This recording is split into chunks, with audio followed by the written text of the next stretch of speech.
இன்னைக்கு ஒரு சின்ன அட்வைஸ் ஒன்று கேட்கலாங்க. ஆனால் சுருக்குன்னு இருக்கும். என்ன அப்படின்னா, நம்மளுடைய இந்த வாழ்க்கையிலேயே ரொம்பவே வாசனை மிக்க திரவியம் எதுன்னு சொல்லி யாராச்சும் கேட்டோன்னு வைங்களேன், எல்லாரும் என்ன சொல்லுவாங்க அப்படின்னா, ஆ எனக்கு தெரில, பல பிராண்ட்ஸ் சொல்லுவாங்க.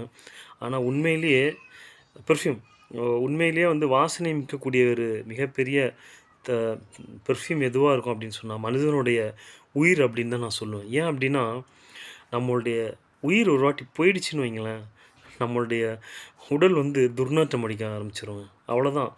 யாருமே மதிக்க மாட்டானுங்க. ஸோ அவ்வளோதான் அதோட வேல்யூ. ஸோ அத புரிஞ்சுக்கங்க ஃபர்ஸ்ட்டு.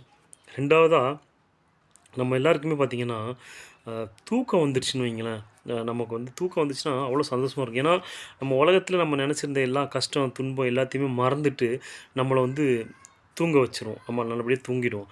ஆனா, அதே அந்த தூக்கம் நமக்கு வரலன்னு வச்சுக்கங்களேன், உலகத்தில இருக்கக்கூடிய என்னென்னமோ நினைவுகள் நம்மள ஞாபகப்படுத்திக்கிட்டோம். அத பத்தி யோசிச்சுக்கிட்டோம். ரொம்பவே வேற மாரி நம்மள திங்க் பண்ண வச்சுரும். எவ்வளோ விசித்திரமான வாழ்க்கையா இருக்குன்னு பார்த்தீங்களா?